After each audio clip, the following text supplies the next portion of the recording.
Breaking news from the stadium tonight as an anonymous fan foot the bill for 55,000 hot dogs, bringing that sweet tubed meat to everyone in attendance. Free dogs! Yeah! 55,000 hot dogs? What does that even cost?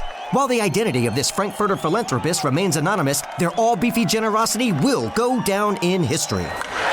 The new Mega Millions. More to win means more to give. How you spend it is up to you. Yeah! For game odds and details, visit sceducationlottery.com. Ready to make a real impact every day? Join the Active Day Home Care team and help clients maintain their independence in the comfort of their own homes. Make a difference in someone's life as you provide essential daily assistance and protect their health and happiness. Earn up to $20 an hour and enjoy additional perks like optional daily pay, 401k, paid time off, ongoing educational training, and more. Join a team that values care, compassion, and your professional growth. Visit activeday.com to apply. Okay, so ready to dive in. Absolutely. Let's do it. All right, awesome. Today we're going to be looking at something pretty wild. You know that Delta plane incident at Toronto Pearson? Yeah, the one that had everybody Googling like crazy, huh? Exactly. I mean, people were throwing all sorts of search terms out there, like Delta plane crash, Toronto plane crash video. Oh, yeah, I saw those. Even looking up specific airlines, right? Endeavor Air, Delta Airlines, all over the place. And you know, when you see those searches, your mind immediately goes to the worst case scenario. You know, I start thinking, oh man, another crash. Definitely makes you nervous. But here's the thing. It didn't actually crash. Nope, not a crash. Landed upside down, though. Upside down. A Delta CRJ 900 upside down on the runway at Toronto Pearson. And I bet for our aviation folks out there, they probably know. The CRJ 900, that's a pretty common plane. You see them all the time for regional flights. Yeah, Warcross of the Skies, that one. But upside down. That's not in the flight manual. Definitely not a standard maneuver, no. And that's what makes this whole thing so fascinating because, you know, you think about the CRJ 900, how it's designed, weight distribution, the landing gear placement, all that, to land upside down and not just, totally wreck the plane. It's like how... It's a real head-scratcher, right? Like defies logic, almost. Well, and speaking of head-scratchers, we saw a lot of searches for video of Delta plane flipping. Oh, yeah, I bet. Everybody wants to see it. Because I'm trying to picture it in my head, and it doesn't compute. It's hard to visualize, for sure. I mean, even without the video, there are some things we can glean from, the information we have.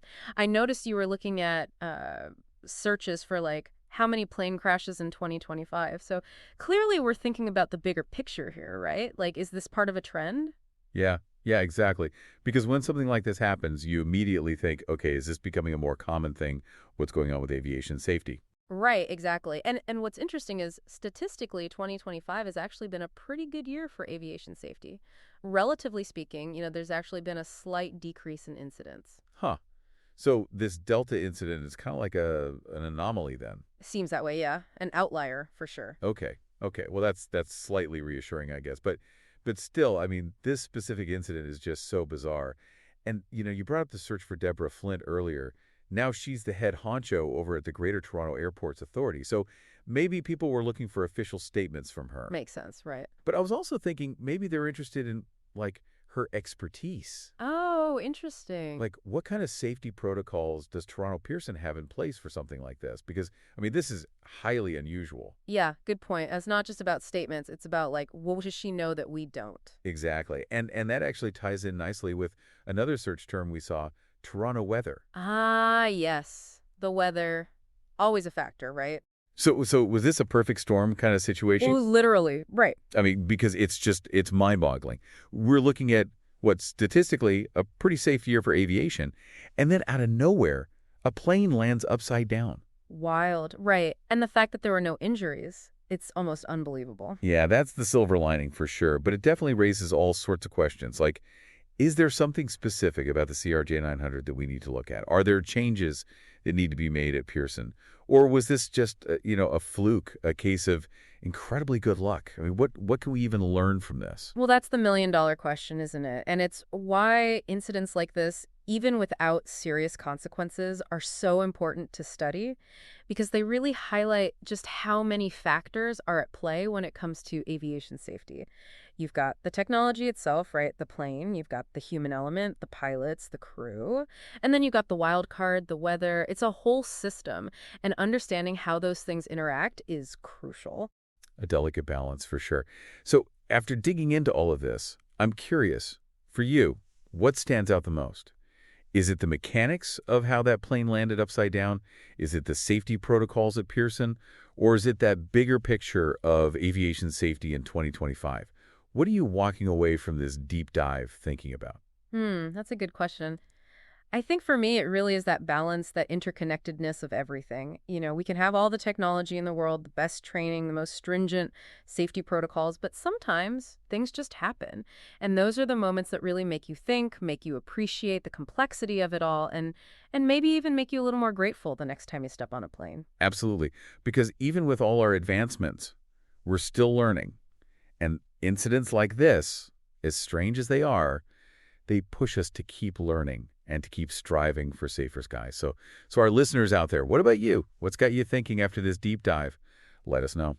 Until next time, thanks for joining us. Today is your lucky day. Today is the day that our $3 website works for you, paying you directly to your PayPal daily. Imagine $3 ongoing continuous payments to your PayPal account. Imagine falling asleep and waking up to $300 in your PayPal account.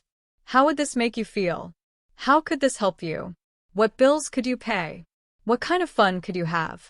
What does that retirement look like now?